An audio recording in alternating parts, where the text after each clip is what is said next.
Morning everybody, welcome back again. So this should be video 99. Hopefully this is the video we actually get this wood piece sorted out in the back and glued down, and then I'm hoping with a wing and a prayer 100 or 101 will be taking the body off this thing. I think we're at that stage. I've got a little bit of finishing off work to do with these pieces and bits and pieces. I'm going to try and get that done in the, when I mean these pieces, I mean these pieces. I'm going to have to profile this out a bit more. I'm actually going to open this out a bit more. I'm not going to worry about filming it. I'm going to try and make this a bit thinner, just to allow for a little bit more clearance for materials and bits and pieces for the canvas top and all that sort of stuff. I've got photos of a top down, because I can't remember who I'll put up.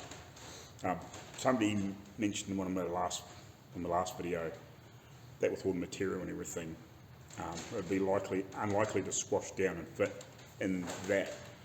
And you're probably right. But I've seen a few photos. Well, I got one photo from the side, and yeah, it's not all actually captured up in that. The bulk of it is, but not all of it. So whether it actually will fit in there with the material around it, I don't know. It's just a matter of trial and error. Hopefully it will fit in there, but I don't know. That's why I'm going to try and clear it out a bit more, to try and give a little bit more room.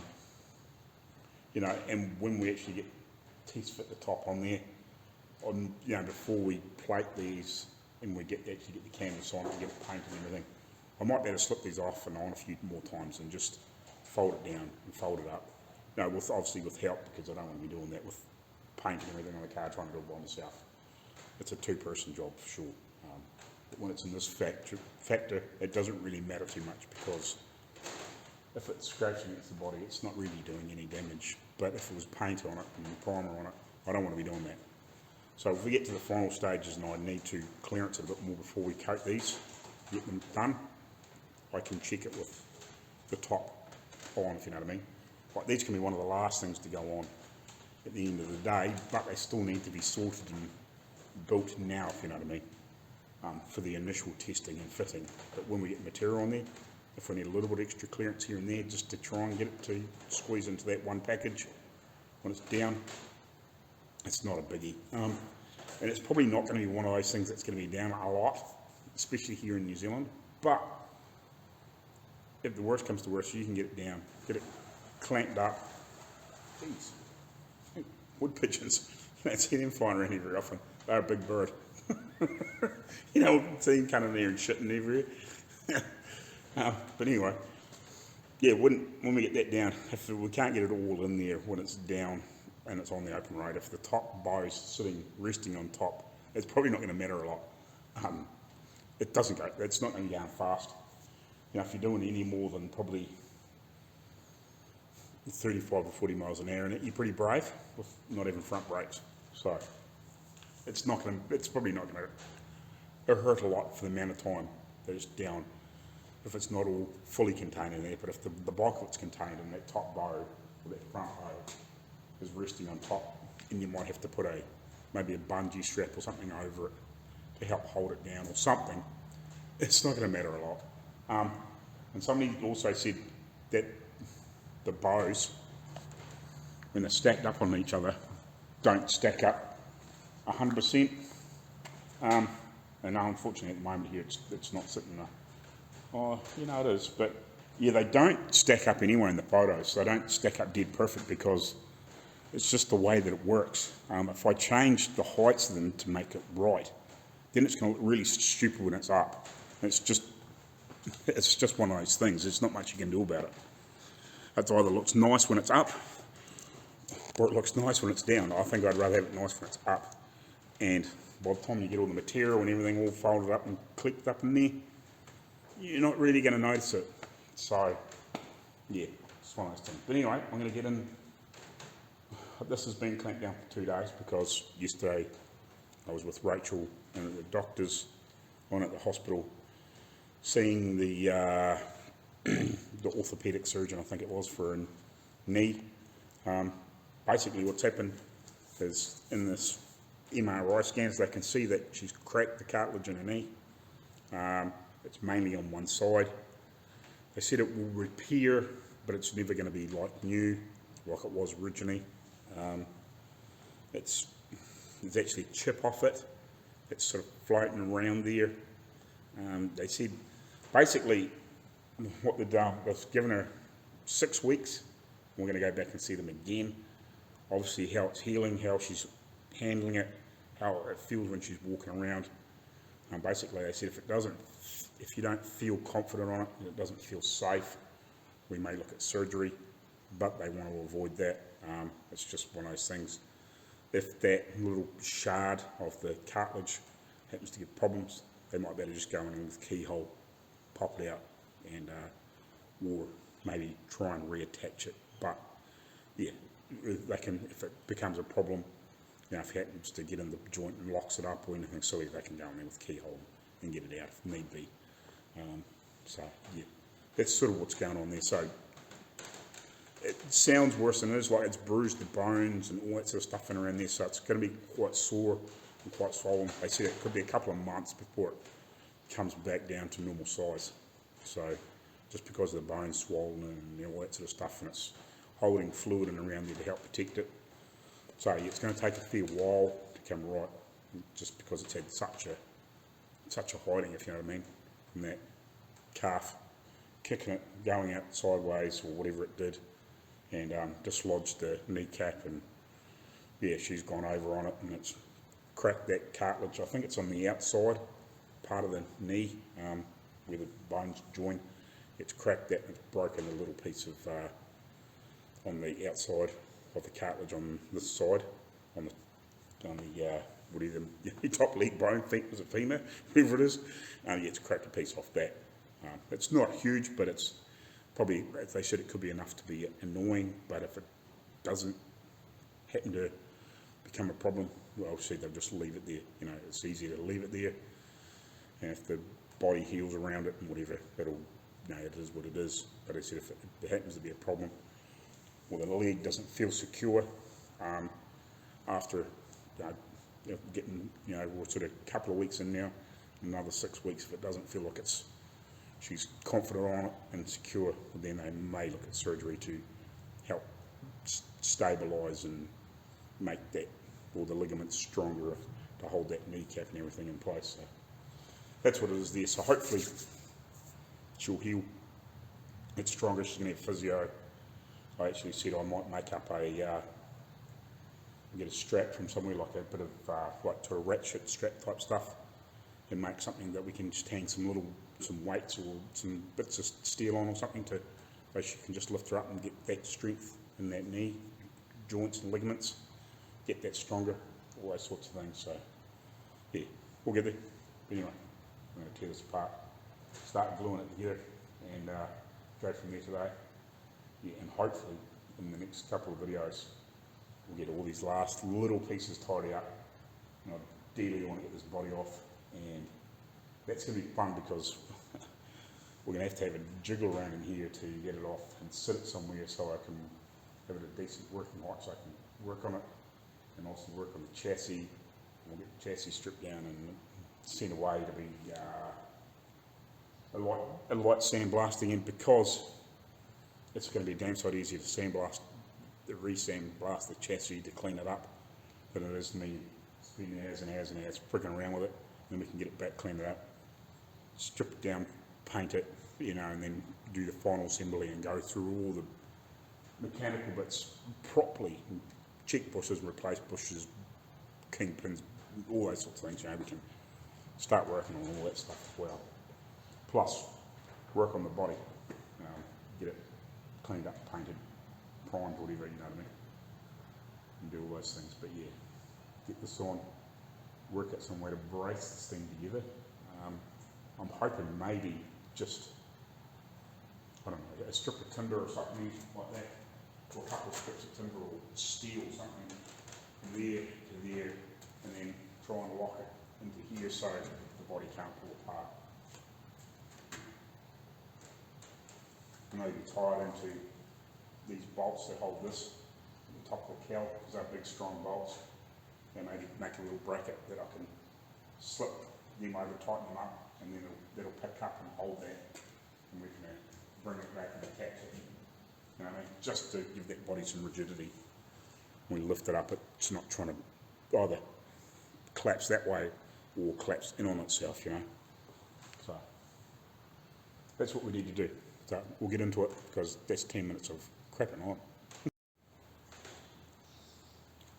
Right, hey guys. Hey, before I just get into this, one thing I've just been thinking about over the last while. We're about to roll into like spring and summer, which obviously means car shows, burnout competitions, drag racing, all that sort of stuff, which I love to cover apart from doing this sort of stuff.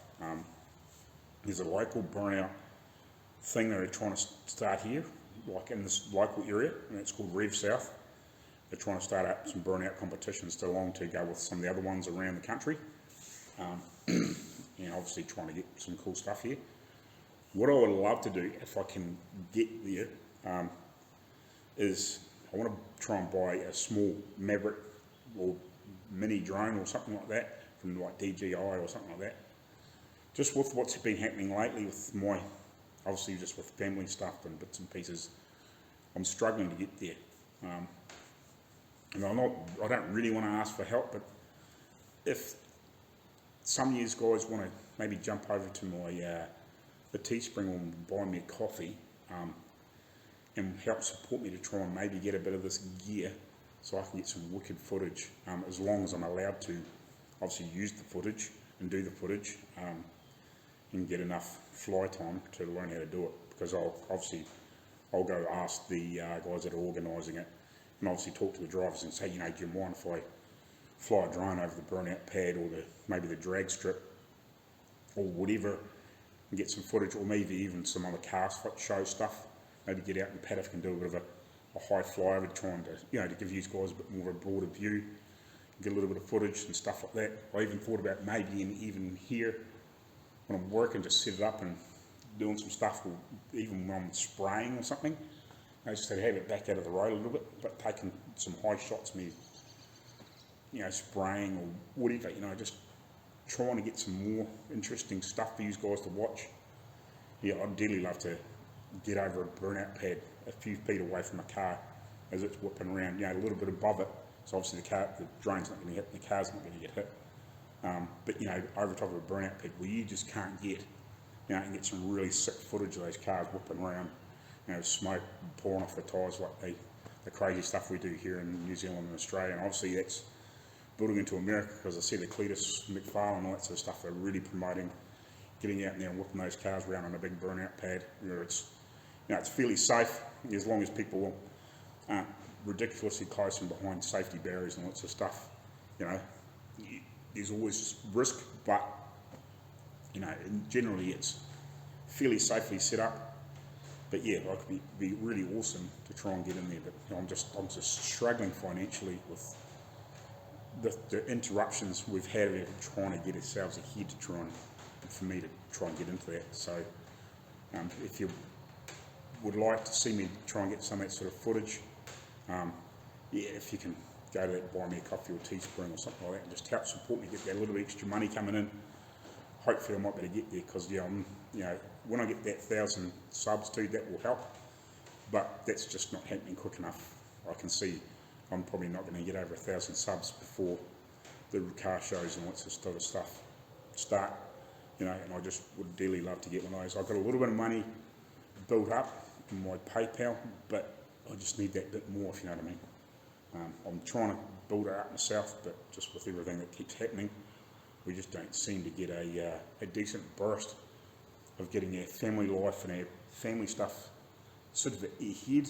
We keep getting silly interruptions and bits and pieces and problems, and, you know, we just sort of get a few weeks and we think, oh, we're starting to get ahead, and then we get something like what happened to Rach with her knee, and she hasn't been at work for a wee while, so we've lost a bit of that income. You know, we'll get some of it back, but by the time it comes through the economic compensation thing, that's going to be, it could be 3 or 4 months out before we get that, finally get that back, if you know what I mean.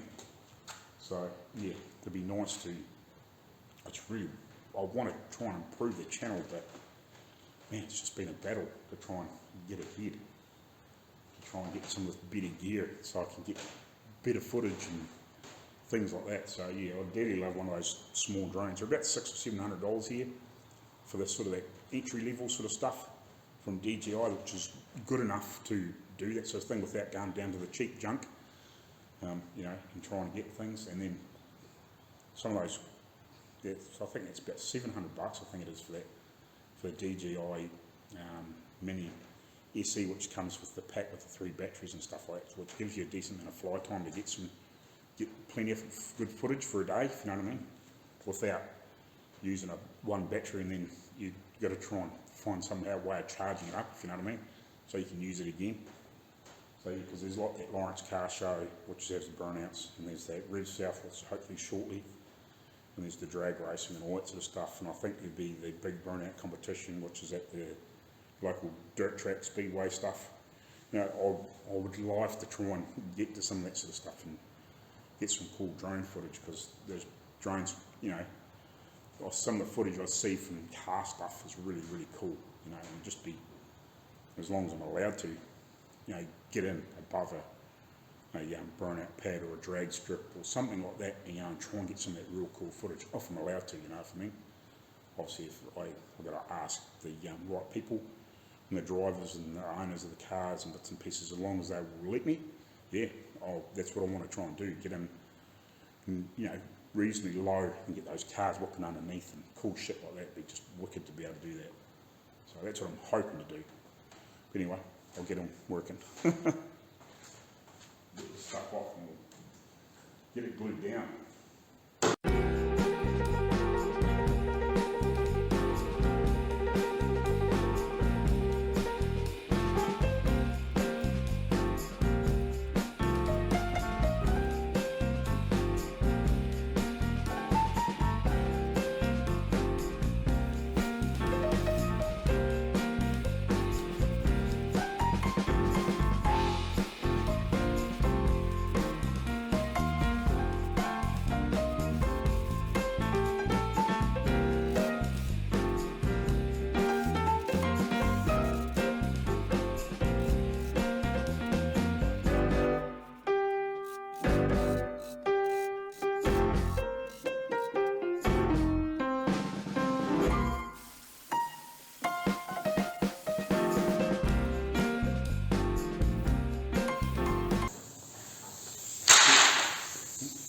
If you're wondering, I'm just actually going to spray a little bit of each primer just around the top edge.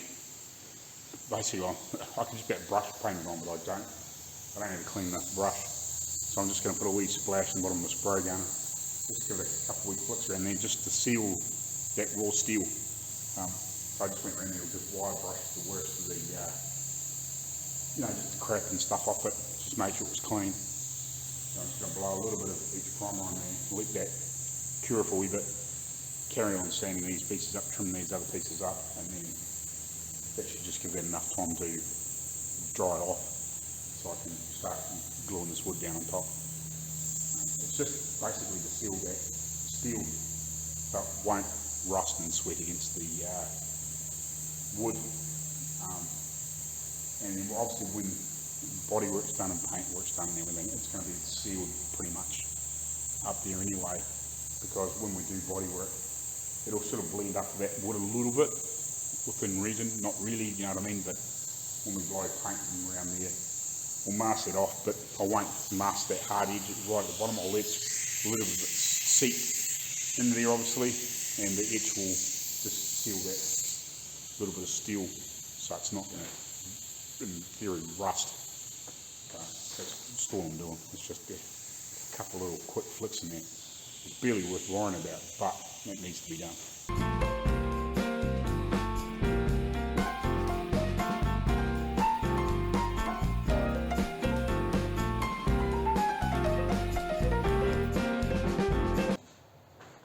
Right, so if you're wondering what I just sprayed on there, unfortunately I just slopped it down the front of the can, but it's a Waffles, it's an industrial sort of stuff, but it's just single pack, premium etch primer, like zinc, phosphorus, phosphate, you know, whatever, etch primer.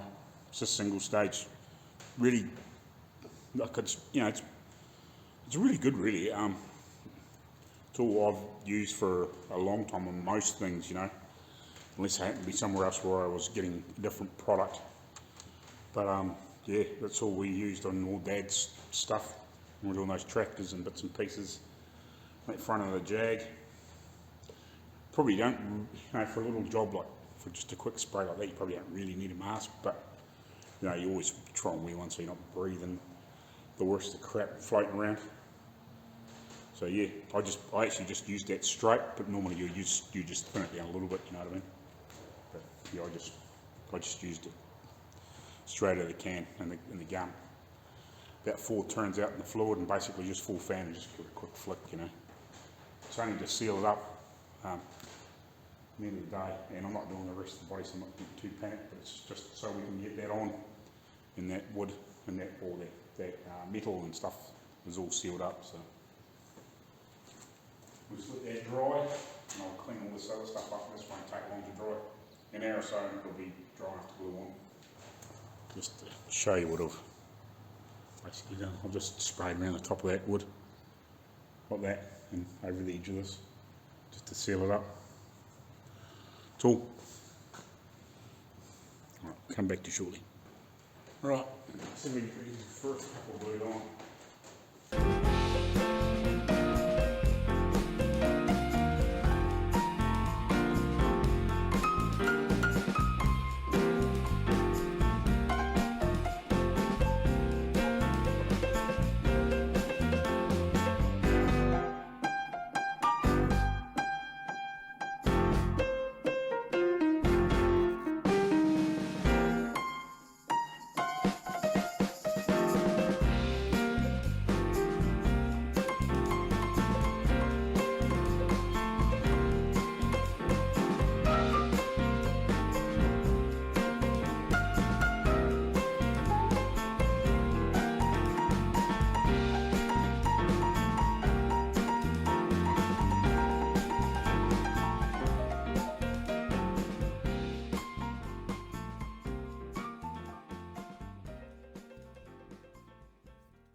Righty guys, so I've got the, just put the third layer on here, just glued down. When I had this one here clamped, these two here, I screwed this down. I've actually marked in the body where the screws are, I've just sort of half scribbled a little S on there. So what I'll do is, when I put the next layer on, I'll go around and put some extra screws in between with these two layers, and then when I do the last one, and there may be another one on top, I'm just not 100% sure yet, but that won't be hard to cut out and put on later on if we want to. I'll put, you know, 3 or 4 screws across that just to make sure that between the glue and the screws everything is held down. And when this is dry tomorrow, it's a sort of good 24 hours to dry properly, I'll go around here with the put an angle grinder and a plane and whatever else, and the DA. I'll put, you know, the angle grinder, just rough it in with the probably a sanding disc and a plane and whatever to rough it in, and then I'll DA it back nice and smooth to the same as what this edge is, if you know what I mean. And the same on the inside, I'll just clean it up and shape it up and make it look nice and round, just rough around the edges off, and then blend obviously in the steps that are going to be in here. So I'll taper this back into here and vice versa, you know, won't sand this piece except for juicing up and cleaning up. It's all just rough cut, as you know.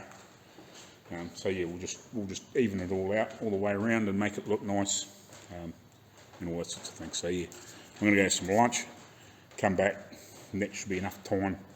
Take those clamps off, stick the next layer on, and you know, hopefully by 5 o'clock I should have all the layers on here and screwed down and roughed out, and then that can just sit overnight. And basically what I'll do is I'll spread the clamps over it roughly evenly. It should be fine. It takes about half an hour for the stuff to cure, and then, you know, a few hours to really set up hard. But it shouldn't go anywhere after half an hour each time or more. Yeah, we should be able to get it all together tonight and then clean it all up tomorrow. So it's cool. And yeah, I'll just have to trim this up a little bit and work out my little end caps that were this long but only needed to be this long, which is quite handy. But yeah, we'll carry on and we'll see you after lunch. Right, let's put this next layer on.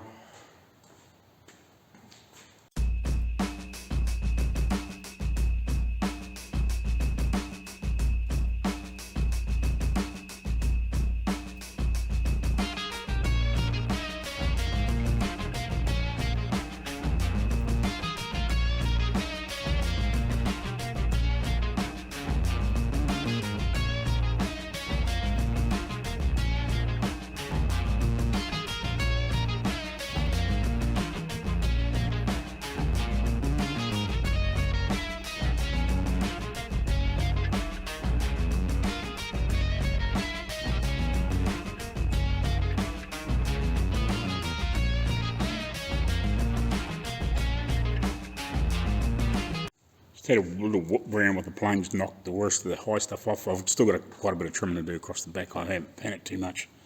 Just leveled it off, just knocked the worst, well, some of the shit off it, if you know what I mean, just to even it up. So it'd be quite nice when I've got it all one plane and level and just a little bit rounded at the top, and then obviously do it on the inside as well. So yeah, I'm just still waiting on a few more minutes for this to cure up. I've got it screwed down, along with that one there as well. So yeah, I can probably let the clamps go, but I'll just give it a few more minutes, and then I'll start gluing that one down, and then decide if I want to add another piece on top of that, because this one here comes to where are we? Just inside here again, so I could come in a little bit further if I really wanted to and give it quite a bit of crown across the top, but we'll just see. I'll get this one up there and we'll just see what I think. But yeah, maybe, because that one comes to, I think it is here, so maybe another one in here just to give it a wee bit more roll. I could probably even put another one in the dead in the centre, like a short one, to give it like a real nice curve across the back, but I don't think it needs it. I think that should be enough, and possibly one more, we'll see. And yeah, and then we'll get it all trimmed back, roll the edges so it's got a nice edge when they pull the upholstery over it, because that's basically what this is. It's the top part for the upholstery for the seat, basically. So yeah, because the front one doesn't need it, because it just goes onto the back of here. But yeah, that's got nothing to go back over onto, if you know what I mean. It's just got the body where it comes back over and it gets basically onto that and finished on this edge. So yeah, so we've worked out. We'll carry on. It's really cool. I actually just got a message back from the guys that are doing that are running the burnout competitions down here for. I actually thought there was one coming up shortly here. I don't know if that's still going ahead. It might have been advertised. I'm pretty sure it was the end of last year, not long after the Lawrence burnouts and bits and pieces with their car show there. I was sure that there was an ad put up for doing burnouts down here, actually in this local area. Not like, I know Invercargill's not very far away, but it was actually supposedly in this area somewhere. That may have changed because there's a burnout competition and bits and pieces going on. Obviously the local like speedway, like dirt track and tar seal track, like circuit racing track, early next year in February, which is really, really cool. They're quite keen if I can get a drone and do some footage, because I sent them the video of Lawrence. Obviously they probably watched some of it with some of the footage I did, but yeah, it would be so awesome to have a reasonable drone that I can get in and get really close over top of the cars and do some really cool footage.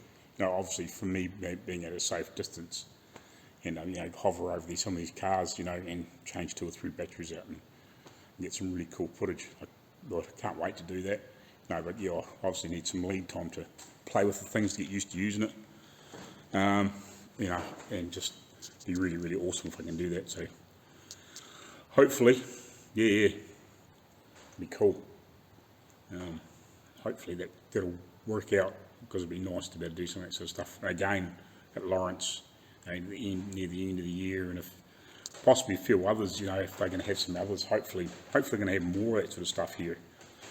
And, yeah, it's not I wouldn't say that it's not enough of it, but it's just, it'd be nice to have a little bit more. But you know, give some of these guys that are on the street doing skids and burnouts a place to go do it.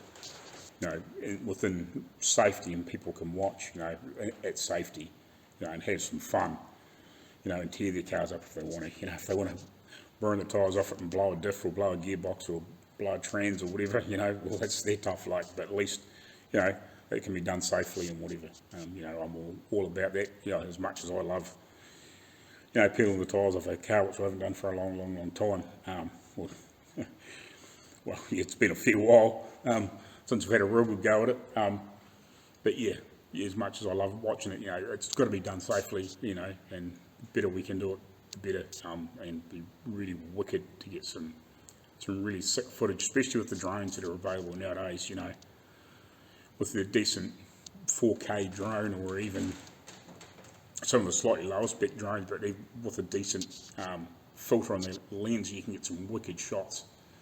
And for YouTube and stuff like that, that's you know, it's plenty playable on a, you know, 4K, you know, 1080p 60 or 30 or 4K footage on a big screen TV is really good to watch. So it'd be quite cool to do some of that. So hopefully that comes to fruition. Be nice to be able to do that.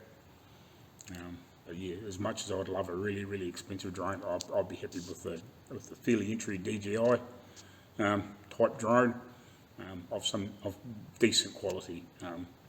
I have been looking for ages at some of these I wouldn't say oddball, but obviously some of these other drones that are out there that are on some of these other interesting sites you see pop up. You know, and I've watched a few reviews, and some of them look okay, but, you know, like, I think, you know, the DJI and there's a couple of other brands that are sort of branching into that more entry-level stuff. Obviously, they got really good high-end drones, but there's not a lot of other competition in that sort of that half-decent level, if you know what I mean. So it'd be good to get something like that, hopefully, soon, and get some really wicked footage. I actually might post up some of that footage from the burnouts and bits and pieces last year. I might re-edit some of that and just put it in a short video from the Lawrence one, because it was pretty cool. I might do a short, you know, 15 or 20 minute video. I might actually bang some of that together if I can find the footage and redo it and throw that up, just to give you guys an idea what I'm talking about. We get pretty mad over here. But anyway, I'll catch you later on, and I'll just back this other piece glued on here. Well, it is glued on here, the last bit at this point. So yeah, I'll just letting that cure up. And I just seen the message pop up on my phone from those guys at Rev South, so that's been pretty cool to hopefully try and do something with them, you know, at a good range, you know, get a drone and fly over top and get some really good footage, you know, down nice and low just above cars. And put it this way, if I had access to some action cams that I could stick on the sides of cars and stuff too, I'd love to do that, you know. Go to the boys, you know, bang this on your car or inside, or hanging over the back of the roof, you know, looking at the tyres and the smoke pouring off the back. You know, that'd be quite cool to have some of that footage too, but we'll work on that. It all takes money and time. Alrighty guys, we'll catch you there.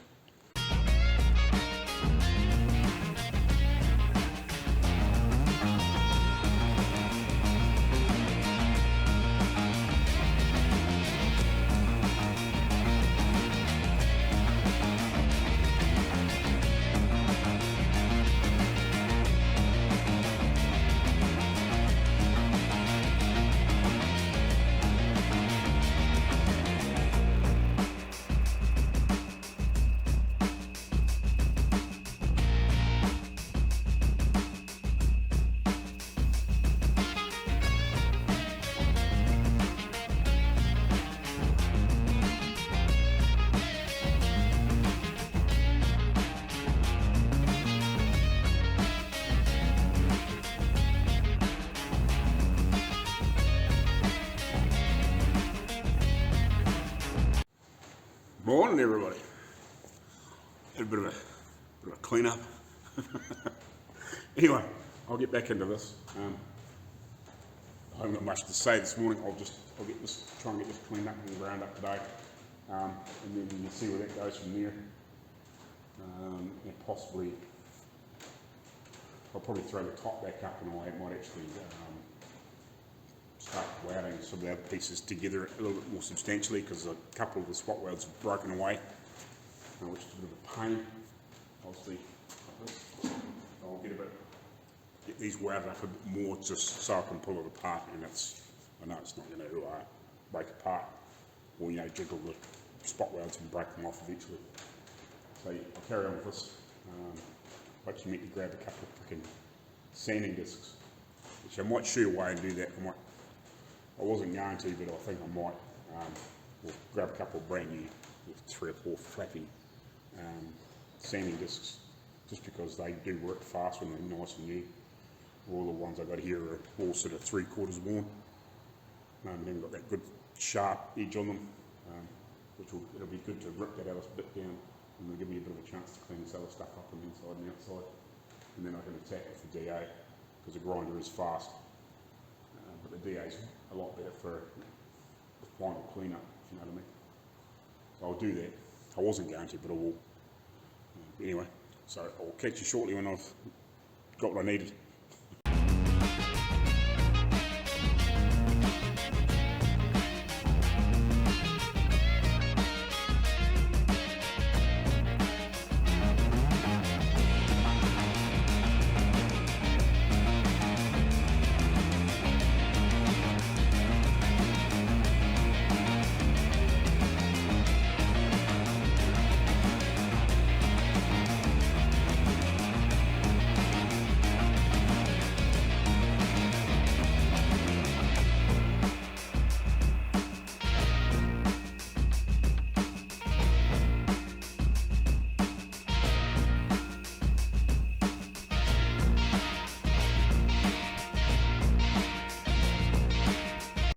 Righty guys, so I'll just get a quick look around what I've done today, obviously. So I've sanded the crap out of it, all of it. I'm still trying to get this a bit thinner this way. I just took the bracket out for the top off, so I can get this a bit thinner. I've been shaping all this stuff. Still need to do a bit more sanding here. I need to find maybe a rasp or something like that, so I can rip this down a bit quicker.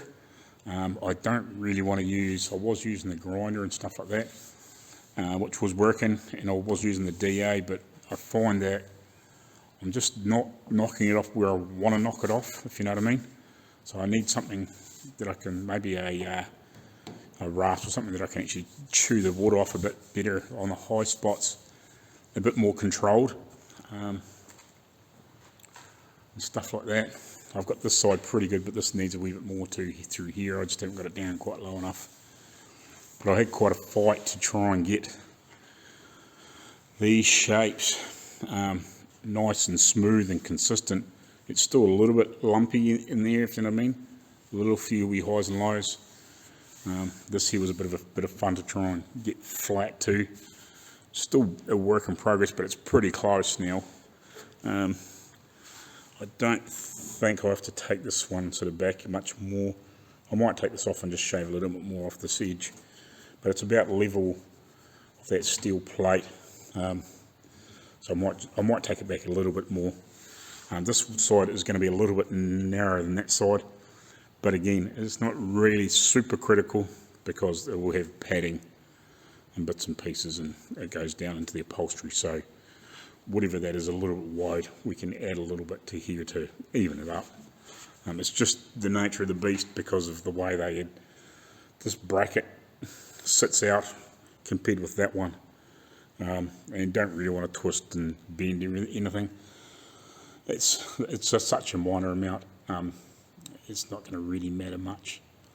It's on the inside of the body, like the capping goes in here, and then the rest of it will be upholstery sort of type things. So it'll all blend in. Like by the time it's finished, you'll never know that it's a little bit wider. because it has got this piece in here, and it just looked weird with the way it was. It sat on top, not, it sat on top of this wood here, not, and I put this piece around it to make it just better and work better for what I needed to do for those brackets. So yeah, I'm going to leave it here for the moment. I'll obviously give it a bit more work tomorrow.